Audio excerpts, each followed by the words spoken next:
Right, greetings to all and sundry. This is Chance in North Wales. Time for another Chance's View. Time for some modelling related chat, discussion and waffle. So what we're going to look at today is current projects, current build themes, recent purchases. We are going to look at the issue of how we invite and accept and make criticism when we're looking at other people's work, and there's going to be a series of 5 shoutouts as well. So a little bit of ground to cover and a few things to go over. So first and foremost, I will as always say thank you everybody for your comments, your feedback to my recent 4 videos. As always guys, very much appreciated. They were interesting projects to do, just made a real difference for me to undertake them, and are forming now part of a series on the Pacific Theatre that I seem to be doing.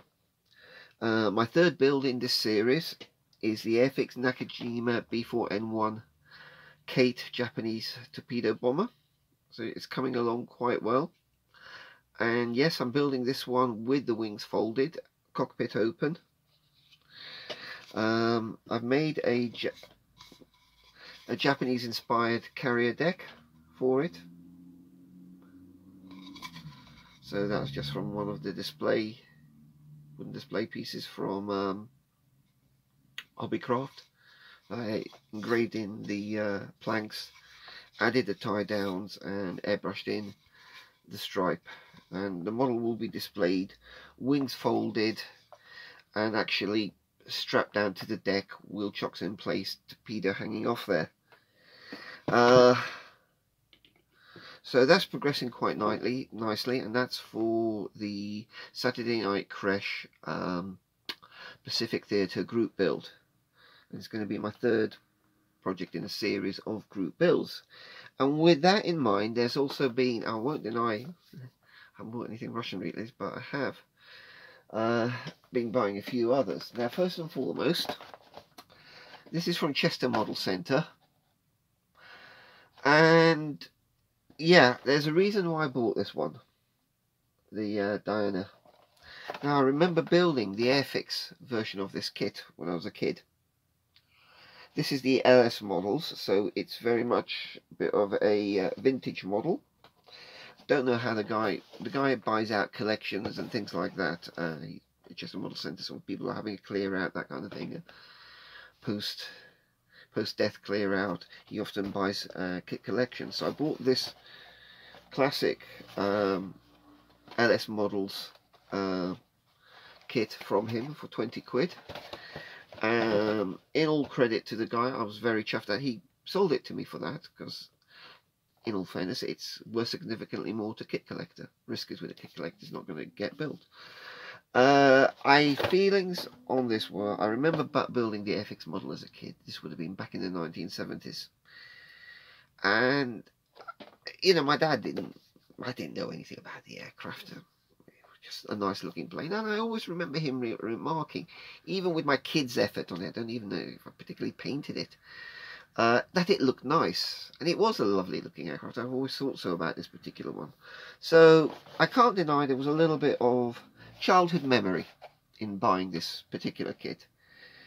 And yeah, thinking, like as many of us do as we get older, think about passed away parents and our times growing up. So this is, for me, it's going to be built with, you know, thoughts of a young modeller, London in the 1970s and 80s, and my dad's comment. It was a nice looking aeroplane. So there will be the unboxing vid and everything else when I get to this. A few other purchases. Now, Chester Model Centre again, the Airfix Wildcat. The main reason for buying this is in this series of Pacific War themes, I haven't built anything American yet, and I've seen a lot of builds by you guys, and many of you have done absolutely wonderful jobs on it. and I must admit, I was tempted. So I caved into temptation, so this will be coming up in this build series. Also, P40 Warhawk. I want to do that with a display base. All of these are going to be done with some kind of display base. Even this, and I do have ideas for this, maybe to do it in very much the derelict state after the battle sort of situation. You know, lying in a jungle, still well into the 50s and 60s. And that's very much a theme or something I have in mind for the A6M. So I'm looking forward, well, I'm looking forward to all of these builds. Doesn't mean I'm going to abandon the Russian modelling. It's not necessarily going to be, channels suddenly going to become all about Japanese and American World War II aircraft. Plenty of guys doing that. It's just a bit of a different run where I can try out different approaches and ideas. As it is, I'm going to have to make some rearrangement in here so as to avoid having to put these on the same shelf or even the same side of the room as my Russian aircraft. Just me, that makes me feel rather uncomfortable in doing so. So I'm having fun with this. This particular project is proving fun. Of course, it's proving fun. The torpedo, which should be perfectly easy to paint, is, I don't know if you can have such a thing as a cursed torpedo, but this one does feel like it. I just seem to be, for doing something that's so simple, it just proves. I've already had to strip it down once. It's just proving to be a little bit of a pig for whatever matter. The tip colour, I'm not entirely happy with, but I didn't want to go out buying a specific paint just for that part, even though I'll probably use it for something else. As I said, being built with wings folded and everything else, and proceeding in my mind quite happily with. Once I build a few more of these, then I'll be returning to my usual subject matter. So the other thing here is now, last Saturday or Sunday, it was Sunday morning, I posted a comment on the Mediocre Modelers group asking what makes people, basically I was trying to find out what, when you're looking at a model, what issues or problems sort of jump out at you. Now, maybe the way I asked it could have been more tactful. I use the expression, what makes you cringe internally, even though you don't express it. And it generated an absolute shitstorm about people about condemning and judging other people's work. And I can understand that, to be honest. And I can understand why people are defensive about their work and how we try to avoid being judgmental within this community. But I also feel that we risk creating what I'd call an attaboy community. And this has been raised in the past, where we are so concerned about not offending anybody that we don't give them the opportunity to grow as modelers through criticism. And I think about this professionally speaking. I churn out some silly number of reports about the behavior of measurement systems. But I will still give them to a colleague to read it, because he can't believe if somebody else, particularly who isn't a metrologist, can't understand what I'm writing, there's no bloody point in me writing about it. And so it doesn't matter what the field is, what our endeavour is. We need people's feedback in order to improve, in order to identify issues that we just don't see in our own work. So with that in mind, I think we need to, and I think if we want to encourage ourselves to grow, to develop as modelers, we need to almost invite criticism, not because people don't spot things, but because people are generally speaking so nice that they feel uncomfortable about criticising people's work or making judgmental comments. It can be done tactfully. If somebody's going to troll you, they're going to be unpleasant about it, and it's quite easy, I think, to tell the difference between a troll, somebody behaving like a twat, and somebody making a genuine comment. So I'm going to say now, and say this quite openly, that on all my build vids, please feel free to say, oh, that just doesn't look right. You know, what jumps out as you as being, yeah, you've stuffed that up, Len. You know, be free to criticise, as well as, and to make constructive criticism, as well as the taps on the back. You know, they say, yeah, it looks great. Yeah, it does. But there's me thinking, and I'm going to be honest with you, I'm my own worst critic. I will tear my own builds apart because I'm fully aware of what's gone on and what I've decided to accept or what bugs me about a build. And sometimes when I listen to my own vids, I start to think, oh God, do I have to keep repeating that?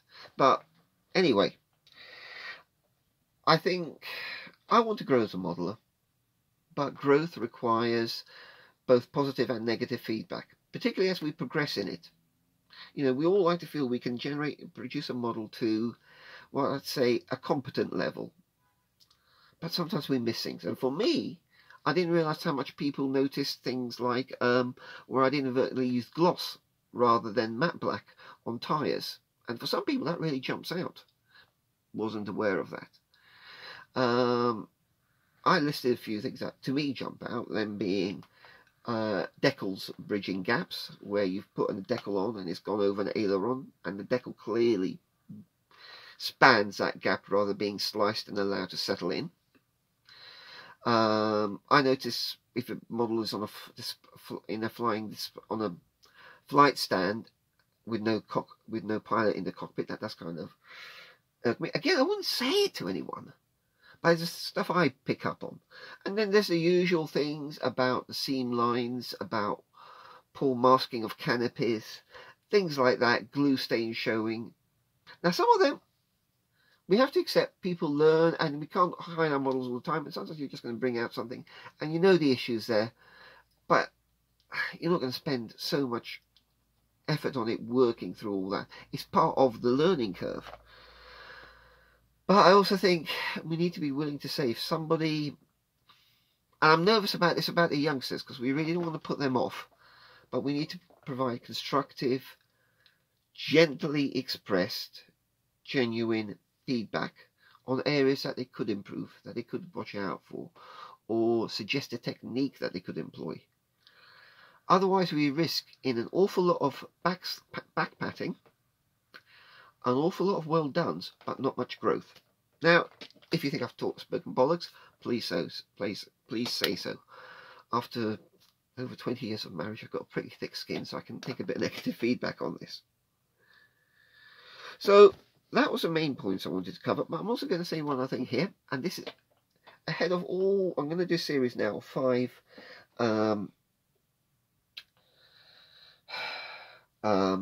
shout-outs.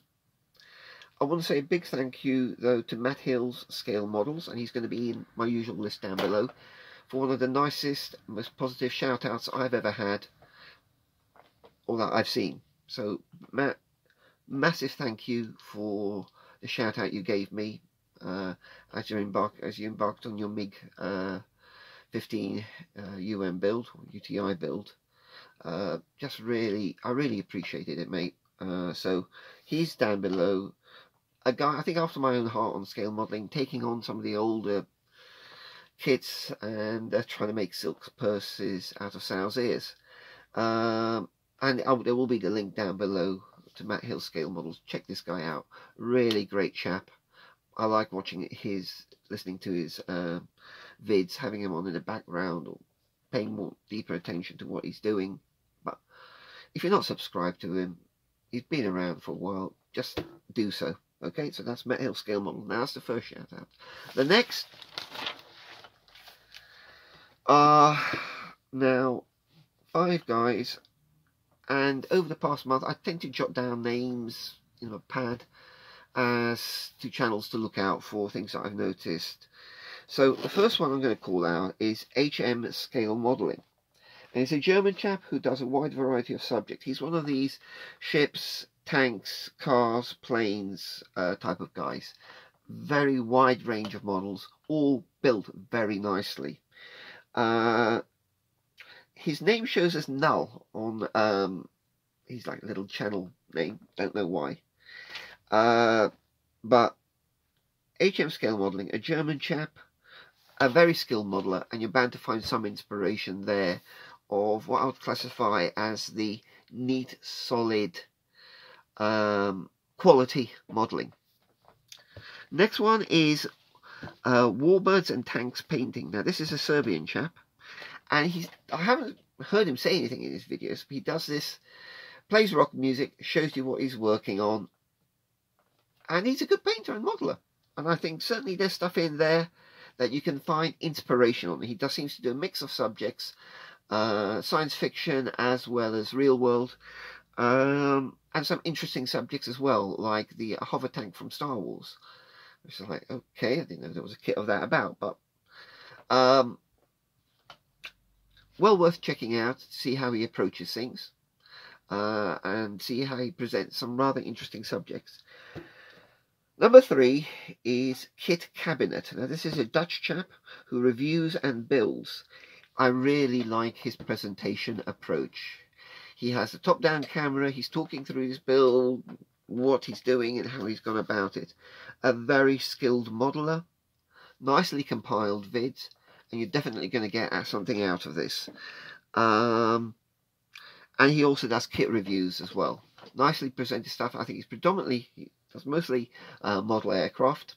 I like his approach, I like his style, and I think he's one of these things when you see you think he should have more subscribers. So Kit Kabinet, again, he will be down below. All the links are to the about page, so people's about pages, and then go in to look further into their channel. Number 4 is the Adrian Bauer project. Now this is an old rocker from the UK with a very down-to-earth and engaging style. You can happily be working away at the bench, listening to him talking about the kits, and you can chill out listening to his discussion vids. He's very straightforward, he's easy to listen to, and he's got a very engaging manner. Check him out. Comes across as a really decent chap. The Adrian Bauer project. And my 5th one, which is the final one for this chance of view, is Scale Models JPN. Now I get the impression this fellow is from Japan, and he does the photo series build vids. In many ways his style is a little bit what's called the YouTube modeling old school. I loved his work. He's doing 1/72nd scale aircraft, a variety of subjects, beautifully executed in what I'd classify as the neat, tidy, proficient modeling. That's demonstrating that skill set. That means you can really put a model on a shelf with pride. Well worth looking at his work. You will definitely find some inspiration there. He does cover a variety of subjects, but pretty much predominantly 1/72nd scale aircraft, just a wide variety of subjects within that genre. And when I found his channels, I just spent some time just watching vid after vid, thoroughly enjoying it. So these are our 5 shoutouts: HM Scale Modeling, Warbirds and Tanks Painting, Kit Kabinet, Adrian Bauer Project, and Scale Models JPN. All of these are channels I think we should be supporting, encouraging, and subscribing to, and liking their vids. So this covers the ground. I've had it warbled on a little bit, and a few subjects for thought, points for thought, and really you don't need to listen to too much more of me. The next video up will be the kit unboxing for the Nakajima Kate. That will be followed by the build video for that. Not entirely sure what I'm building next. Normally I know what I'm grabbing, reaching for, and all the rest of it. I'm just not sure. You'll have to wait and see, basically. See what I'm working on the next chance of view. So until then, I would say, guys, take care. Happy modelling. Support one another, support this community. And encourage one another. Learn from one another. And let's build and make this journey, this respite, this second world we live in, somewhere that's nice to live in, and that we also grow and develop within. So until then, this is Chancellor North Wales, signing out.